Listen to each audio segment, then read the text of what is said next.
Good morning, friends.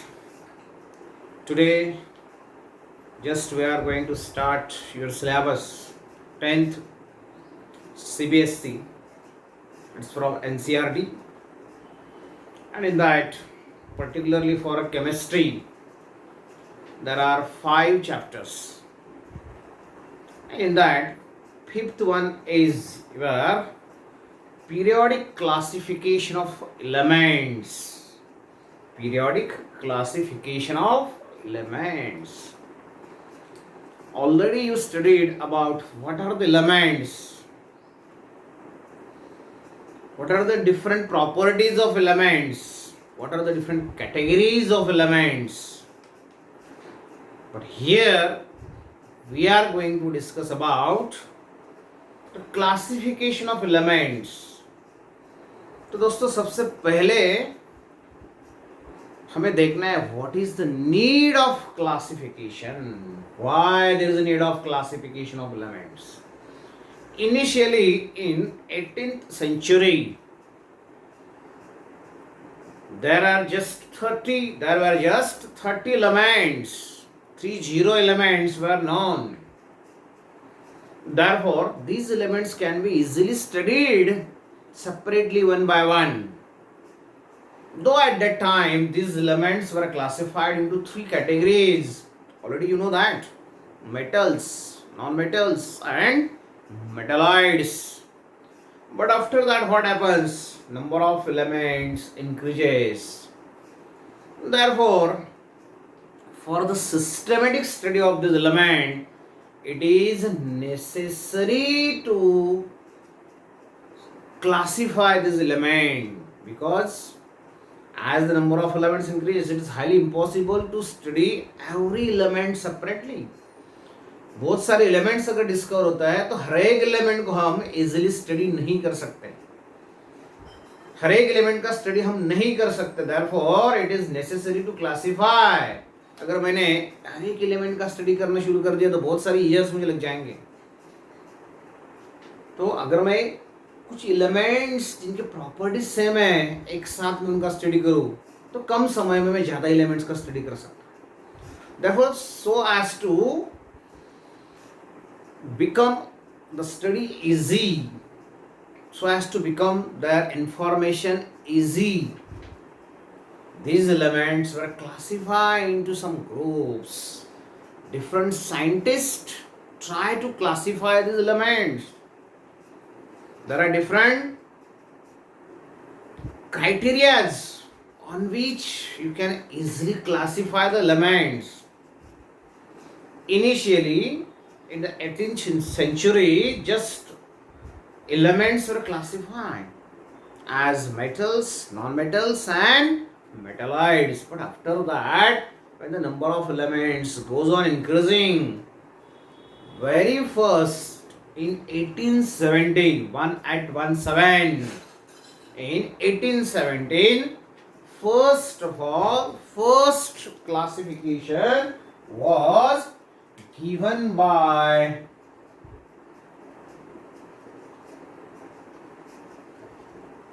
Schopenhauer 1817. तो सबसे पहले एलिमेंट को क्लासिफाई करने का काम जिसने किया है वो है आपका डोबेराइनर. 1817 में उसने फर्स्ट ऑफ ऑल एलिमेंट्स को क्लासिफाई किया. Dobereiner focused on the atomic mass of element. You know that. What is the atomic mass? 9th में आपने देखा है एटॉमिक मास कैसे हम निकालते हैं. What is the meaning of atomic mass? Okay? तो दोस्तों 1817 में 1817 में डोबेराइनर ने सबसे पहले एलिमेंट को क्लासिफाई किया and he focused on atomic mass पे उसने फोकस किया. He arranged the elements in the increasing order of atomic mass. जो कुछ भी एलिमेंट वहाँ पे है उस टाइम पे जो कुछ भी एलिमेंट डिस्कवर्ड है उस एलिमेंट्स को उसने इंक्रीजिंग ऑर्डर में क्लासिफाई किया. 1817 में very few elements were discovered at a time, just near about 30 elements. तो जो भी एलिमेंट है उसे क्लासिफाई करने का काम डोबेरायनर ने किया. Just he arrange the elements in the increasing order of their atomic masses and he made the group of three elements. उसने क्या किया, तो तीन एलिमेंट्स का ग्रुप उसने तैयार किया. तीन एलिमेंट. वो जो तीन एलिमेंट का ग्रुप तैयार किया उसमें भी अरेंजमेंट जो है वो इन the increasing order of the atomic mass. मतलब समझो, ये पहला एलिमेंट आपका है, ये दूसरा एलिमेंट है, ये तीसरा एलिमेंट है, या तो ए बी सी है. तो सबसे ज्यादा मास आखिरी का एलिमेंट है, उससे कम सेकंड एलिमेंट, उससे कम फर्स्ट एलिमेंट का. इन द इंक्रीजिंग ऑर्डर ऑफ, इससे ज्यादा इसका, इससे ज्यादा इसका. अगर हम इससे बोलते हैं हम increasing order of the atomic mass. तो in the increasing order of atomic mass ने एलिमेंट को अरेंज किया just in a group of three. तीन ही एलिमेंट का ग्रुप उसने तैयार किया. पहले तीन एलिमेंट का ग्रुप, बाद में और दूसरे तीन एलिमेंट का ग्रुप, और तीन एलिमेंट का ग्रुप. आ गया में. तो दोस्तों, in the group of three elements just he called as the group of three element. जो तीन एलिमेंट का ग्रुप है, just Dobereiner called the group of three element as a triad. उसने क्या किया, ये तीन एलिमेंट का जो भी ग्रुप है उसको उसने ट्रायड रिप्रेजेंट किया. Just he called it as a triad. Okay, now what is the characteristic of triad. ये जो ट्रायड है उसका कैरेक्टरिस्टिक क्या है. जैसे कि समझो यहाँ पे मैंने ट्रायड ले लिया, तीन एलिमेंट का ग्रुप ले लिया, ए बी और सी. ये तीन एलिमेंट है. Increasing order of atomic mass, सबसे कम एटॉमिक मास ए का, उससे ज्यादा बी का, बी से ज्यादा सी का. ओके, ये इंक्रीजिंग ऑर्डर चाहिए. तो वो ट्रायड में उसने बताया, here if you consider the atomic mass of this three element A B and C, very important, listen carefully. Here, if you consider the atomic mass of these three, then the average of the atomic mass of first and third element, पहला और आखिरी का, here A and C, ये दो element का atomic मास का आपको average निकालना है. The average of atomic mass कैसे निकालेंगे? Atomic mass of A plus atomic mass of C, दोनों का जो एटॉमिक मास है उसका एडिशन आपको करना है. कितने एलिमेंट लिए हमने? दो एलिमेंट ए एंड सी. उसको डिवाइड बाय 2 करो. अगर में अगर इसको 2 से डिवाइड करेंगे तो यहाँ जो कुछ भी एटॉमिक मास आएगा आपका, this is the atomic mass of B element, middle element. उसने क्या बोला, when the elements are arranged in the increasing order of atomic mass in the group of 3, it is very important, increasing order of atomic mass in the group of 3, then the atomic mass of the middle element, atomic mass of the middle element is the average of atomic mass of first and third element. पहला और तीसरा जो element है, इस दोनों का atomic मास का average अगर आप निकालते हैं तो ये मिडल एलिमेंट का एटॉमिक मास यहाँ पे आ जाएगा. जैसे कि for example, suppose here you are given three elements, one of them is your lithium, then sodium and potassium. You know that these are the elements from group first. एक ही group के element है group first. Periodic table में पहला group जो है आगे हम देखने वाले हैं. तो ये जो तीन एलिमेंट है, यहाँ पे तीनों का एटॉमिक मास हमने अरेंज, तीनों एलिमेंट को हमने अरेंज किया इन the increasing order of atomic mass. सबसे कम एटॉमिक मास लिथियम का, उससे ज्यादा सोडियम, उससे ज्यादा पोटेशियम. तो आपको मालूम है, अगर आप लिथियम देखेंगे तो उसका एटॉमिक मास है 6.9 नियर अबाउट. 7 लिया तो भी चलेगा. तो दोस्तों यहाँ पे atomic mass of lithium is 7. Similarly the atomic mass of potassium is 39.1. अगर आपको अभी बोलेंगे what is the atomic mass of sodium, sodium का एटॉमिक मास क्या है, just you have to add the atomic masses of first and third element. First और third element का atomic mass दोनों का आपको एडिशन करना है. एडिशन करने के बाद आपको एवरेज मिलेगा. कैसे देखते हैं हम? देखो, मैं देखता भी अभी ऐड करने का 39 plus sorry 6.9 plus 39.1, yes it is 7 plus 39, it gives 46. दो एलिमेंट मैंने ऐड किए, number of elements are 2, that's why it is divided by 2, तो इसका एवरेज आएगा आपका 23. And surprising, the atomic mass of sodium is 23. तो दोस्तों ये हो गया आपका triad group of 3 elements. What is the important characteristic of this group?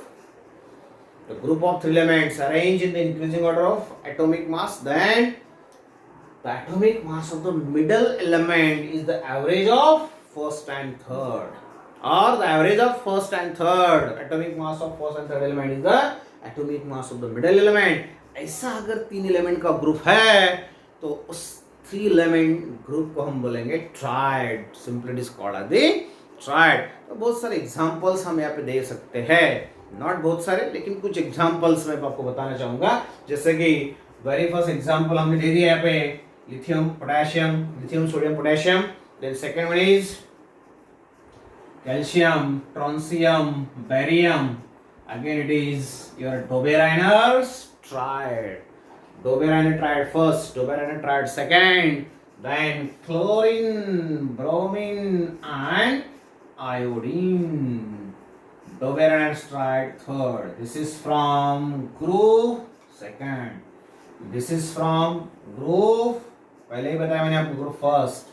And this is from group 17. Modern periodic table जो हम आगे देखने वाले हैं, तो उसमें फर्स्ट ग्रुप, उसमें एक एग्जाम्पल है.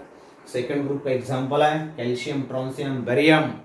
और ग्रुप 17 टोटल 18 ग्रुप है, उसमें सेकंड लास्ट जो है 17 क्लोरीन ब्रोमीन एंड आयोडीन. अब देख सकते हैं पीरियोडिक टेबल ऑब्जर्व करो, दोनों का एटॉमिक मास ऐड करके उसका एवरेज निकालो, आपको बीच में का एलिमेंट का जो है वो मिल जाएगा. यहाँ भी वैसा ही है. तो दोस्तों ये हो गया आपका Dobereiner tried. This is the first tried. This is the first effort made by Doberan to classify the elements into the group of 3, just to make the study of elements easy. Elements का study easy बनाने के लिए सबसे पहले डोबेरान ने try किया classify the element in the group of 3 which is known as triad.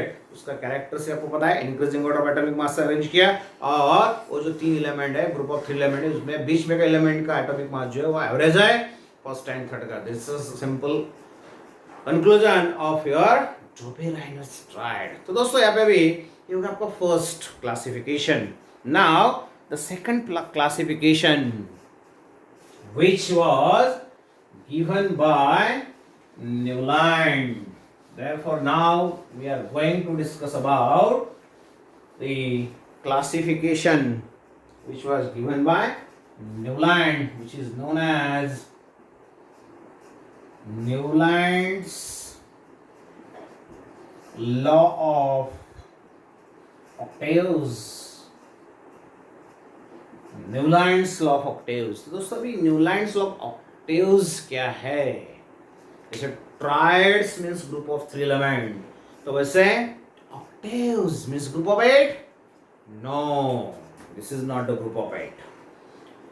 Now what is the meaning of Newland's law of octave? First of all, consider a very important characteristic. Again, Newland focused on atomic mass. तो ये आपको ध्यान में आना चाहिए. Newland ने फिर से एक बार एटॉमिक मास पे ही फोकस किया है, जैसे कि डोबेराइनर ने किया था. In the same way again he focus on the atomic मास. इसने भी एटॉमिक मास के बारे में सोचा. दोनों को क्लासिफिकेशन में डिफरेंस क्या है? फिर डोबेराइनर ने क्या किया? Just he made the group of 3 elements, और उसका कैरेक्टर से आपको पता है बीच में का एलिमेंट उसका atomic mass it is the average of the remaining 2.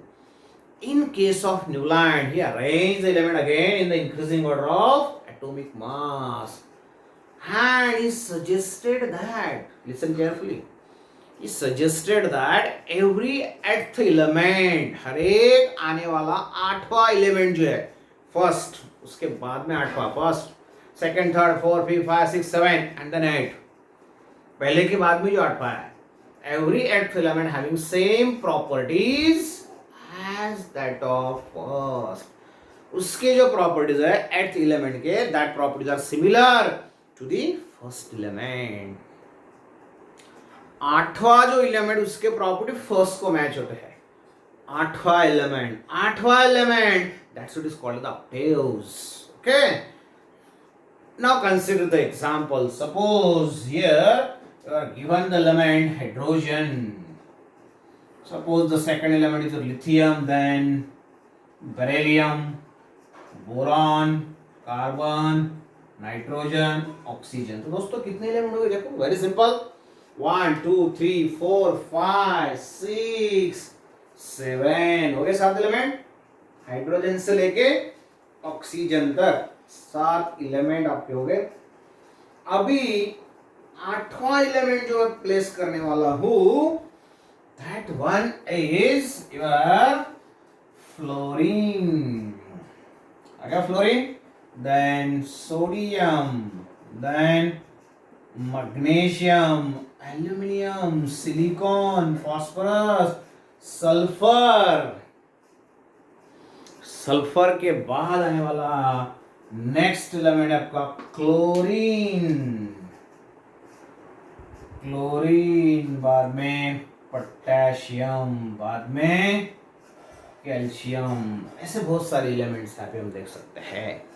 तो ये जो क्लासिफिकेशन है देखो 1817 में इसने दिया था, दिस इज 1866 में डोबेरानर और न्यूलैंड ने हमको दिया। Now here what is the important characteristic, very important as far as your examination is concern. Okay, तो दोस्तों यहाँ पे क्या किया है, हाइड्रोजन से लेकर ऑक्सीजन तक 7 एलिमेंट है। उसके बाहर आठवां एलिमेंट है आपका फ्लोरीन, क्योंकि उस टाइम पे नोबल गैसेज जो मालूम नहीं थे, डिस्कवर नहीं हुए थे, तो जो कुछ भी एलिमेंट अवेलेबल है that elements are arranged in this way. मतलब increasing order of the atomic mass यहाँ तक हो गया। उसके बाद आगे, इसके आगे आने वाला जो एलिमेंट है जिसका एटॉमिक मास ऑक्सीजन से भी ज्यादा है, उसको आगे नहीं रखा उसने पहले एलिमेंट के नीचे रख दिया। तो अभी हम सीरियली अगर काउंट करेंगे तो ये पहला एलिमेंट होगा आपका, ये दूसरा एलिमेंट होगा, ये तीसरा, चौथा, पांचवा, छठा, सातवां और आठवां एलिमेंट। तो उसने क्या बोला है, according to Newland, every, not this, every element, every eighth element, आठवां एलिमेंट, हर एक आठवां element, every eighth element having the same properties as that of the first। हर एक eighth element जो आने वाला है उसके properties same as the first। Okay, मतलब यहाँ पे क्या है, यहाँ से अगर मैंने शुरू किया तो ये आठवां एलिमेंट हो गया आपका, मतलब हाइड्रोजन और फ्लोरीन, ये दोनों के प्रॉपर्टीज सेम है। करेक्ट। अगर मैं फ्लोरीन को फर्स्ट एलिमेंट कंसिडर करूंगा तो 1 2 3 4 5 6 7, फ्लोरीन के बाद एट्थ एलिमेंट क्या है, क्लोरीन। तो फ्लोरीन और क्लोरीन के प्रॉपर्टी सेम है, फ्लोरीन हाइड्रोजन के प्रॉपर्टी सेम है, मतलब ये तीनों के प्रॉपर्टी सेम हो गए। Very simple. ओके, अगर मैं अभी लिथियम को फर्स्ट एलिमेंट कंसीडर करूंगा, वेरी इंपॉर्टेंट है, लिथियम को मैं फर्स्ट एलिमेंट कंसीडर करूंगा, फर्स्ट, या ये छोड़ दो अभी, first, second, third, fourth, fifth, sixth, seventh and this is that. Lithium अगर फर्स्ट है तो सोडियम ऐड, मतलब लिथियम के बाद आठवां एलिमेंट है आपका सोडियम, तो सोडियम का properties as same as your lithium. अगर मैं सोडियम को फर्स्ट कंसीडर करूंगा 1 2 3 4 5 6 7 8, मतलब सोडियम के बाद eighth element is potassium, therefore these having same properties, again these having same properties, मतलब तीनों का प्रॉपर्टी सेम हो गया आपका। Now these elements are classified in this way, every 8 element having the same properties, but यहाँ पे बहुत सारे ड्रॉबैक्स हैं। उस टाइम पे जो कुछ भी एलिमेंट अवेलेबल थे, लाइटेस्ट एलिमेंट था आपका hydrogen, very largest element according to the mass that was जो थोरियम। उस टाइम पे जब न्यूलैंड ने क्लासिफाई किया, तब जब 56 एलिमेंट अवेलेबल थे तो उसने क्या किया, 7 elements in a row और 8 elements here. Horizontal 7, vertical 8, 8 by 7 56 हो गए। तो जो कुछ भी एलिमेंट है वो 56 प्लेसेस उसने क्रिएट किए और वो 56 एलिमेंट को एडजस्ट किया। ज्यादा एलिमेंट भी अगर है तो एक ही प्लेस पे एक से ज्यादा एलिमेंट रखने का प्रयास यहाँ पे न्यूलैंड ने किया, जो कि वेरी सिंपल एग्जांपल मैं आपको बताता हूं। जैसे कि आप क्लोरीन देख रहे हैं, क्लोरीन के नीचे उसने कोबाल्ट एंड निकेल रख दिया। तो न्यूलैंड का जो क्लासिफिकेशन है दोस्तों, इट इज परफेक्ट और applicable only up to calcium, जिसका एटॉमिक मास नियर अबाउट 40 है। यहां तक के ठीक है सब कुछ, ये तीनों के प्रॉपर्टीज सेम है, ये तीनों के प्रॉपर्टीज, ये तीनों के प्रॉपर्टीज, ये दोनों whatever it may be. Calcium तक मतलब ये 7 14 15 16 17 element perfect classify according to Newland.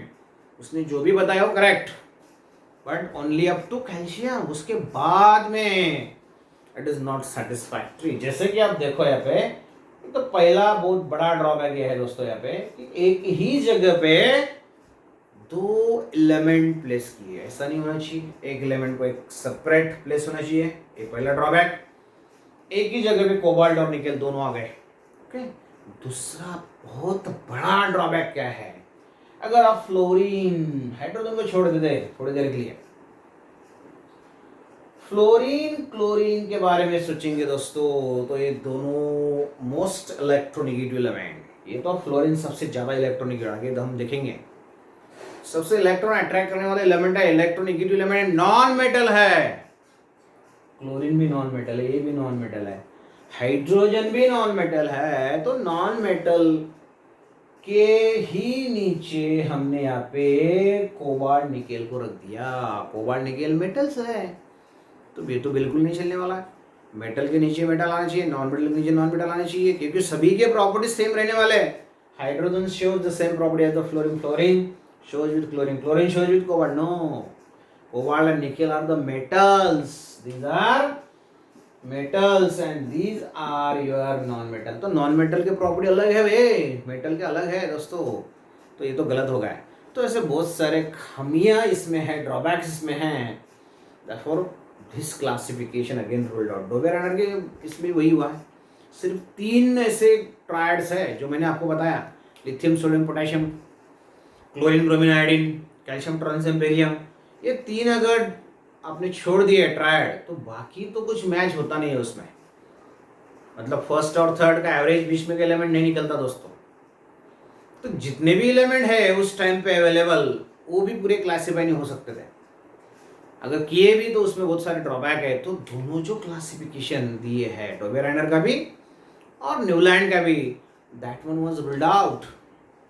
क्योंकि हम अभी 118 एलिमेंट के बारे में सोचेंगे दोस्तों, नॉट 30 एलिमेंट, नॉट 56 एलिमेंट। उसका परफेक्ट क्लासिफिकेशन हमें चाहिए, तभी हम उसका सिस्टमेटिक स्टडी कर सकते हैं। हमने स्टडी किया और उसमें बहुत सारे ड्रॉबैक है, तो ये तो नहीं चलने वाला, राइट। तो ये दोनों जो क्लासिफिकेशन है वो रूल्ड आउट है, हम आज यूज नहीं करते। हम पढ़ रहे हैं just as a history, how modern periodic table was developed. आज जो मॉडर्न पीरियोडिक टेबल हम स्टडी करते हैं, जो आगे हम देखने वाले हैं, वो कैसे डेवलप हुआ, ये तो जस्ट हिस्ट्री है और आपके सिलेबस में दिया है, इसलिए हम पढ़ रहे हैं। आज इसका बिल्कुल भी यूज नहीं है आगे में। तो दोस्तों ये होगा second classification. First one is your Dobereiner, second one is your Newland, और सबसे बढ़िया सबसे अच्छा क्लासिफिकेशन हम देखेंगे अभी तक का, third classification, and that one was given by Mendeleev. तो तीसरा जो क्लासिफिकेशन है दोस्तों हमारा, वो है मेंडेलियस क्लासिफिकेशन और मेंडेलियस पीरियोडिक टेबल। शॉर्टली मैंने यहाँ पे लिखा है मेंडेलियस पीरियोडिक टेबल। ये तो हम बाद में देखने वाले क्या है, जस्ट उसका इंट्रोडक्शन मैं आपको करता हूँ। तो पहले दोनों साइंटिस्ट जो है, first one is your Dobereiner, second one is your Newland, both focused on atomic mass. वही गलती यहाँ पे मेंडेलीव ने भी किया है। Again he focused on the atomic mass. गलती तो नहीं बोल सकते हम, क्योंकि just they try to classify the element just to make the study of element easy। तो मेंडेलीव ने भी एटॉमिक मास पे ही फोकस किया है दोस्तों। एटॉमिक मास यूज करके उसने एलिमेंट को क्लासिफाई किया, जैसे कि पहले दोनों साइंटिस्ट ने किया था, डोबेराइनर और न्यूलैंड। लेकिन डिफरेंस क्या है कि मैंने पहले बताया, इट इज वेरी इंपॉर्टेंट। तो उसने डिफरेंस क्या किया है, फर्स्ट टाइम ही फॉर्मुलेट अ टेबल। सबसे पहली बार उसने टेबल तैयार किया है। टेबल यूज करके एलिमेंट को क्लासिफाई किया on the basis of increasing order of atomic mass. He arranged the elements in the increasing order of atomic mass in the table. And very, very important, first time Mendeleev's used two important terms, and that are your groups and periods। तो पहली बार किसी scientist ने ये दो words use किए और ये elements, periods और ग्रुप्स में क्लासिफाई करने का ट्राई किया, प्रयास किया है। Very very important. ये अभी तक के किसी भी साइंटिस्ट ने ग्रुप या पीरियड यूज नहीं किया, किसी भी साइंटिस्ट ने टेबल नहीं प्रिपेयर किया। तो first time systematic classification was given by Mendeleev's. But again he focus on atomic mass, arrange the elements in the increasing order of their atomic mass. During classification, he suggested that the most fundamental property of the elements is the atomic mass। जैसे कि मैंने पहले बताया आपको, ये again focused on atomic mass। तो इसने पहले सजेस्ट किया है कि atomic mass is the most fundamental property। Therefore, he given a rule that is known as Mendeleev's periodic law। Mendeleev's periodic law. तो ये लॉ क्या है, properties of the elements, whether that is your physical property और chemical property, properties of the elements are the periodic functions of their atomic mass. मतलब atomic mass सबसे important property है element की according to Mendeleev's. Properties of the elements, physical और chemical, are the periodic functions of their atomic mass। This is the Mendeleev's periodic law। By using this Mendeleev's periodic law, by using group and period, he formulated a table and elements are arranged in the increasing order of that, increasing order of the atomic mass in that table। तो कैसे उसने element place किए, how elements are placed by Mendeleev's in the increasing order, what are the drawbacks। तो ये जो कुछ भी है हम नेक्स्ट वीडियो में देखेंगे, नेक्स्ट लेक्चर में देखेंगे। दोस्तों यहाँ पे हम आज रुकने वाले हैं। वीडियो को सबसे पहले आप लाइक करो, आपके दोस्तों को शेयर करो, और मेरा जो चैनल है DSP केमिस्ट्री स्टडी सेंटर, उस चैनल को सब्सक्राइब करो। सब्सक्राइब करने के बाद बेल आइकॉन प्रेस करो, ऑल वहाँ पे सिलेक्ट करना है आपको। मतलब जो कुछ भी वीडियोज़ मैं आपके लिए अपलोड करूँगा यूट्यूब पे, वो सब का नोटिफिकेशन आपको दिखेगा। जैसे ही आपको नोटिफिकेशन आएगा, आप इजीली मेरे वीडियोस जो है देख सकते हैं। दोस्तों यहाँ पे आज रुकेंगे। Thank you, bye bye, good day.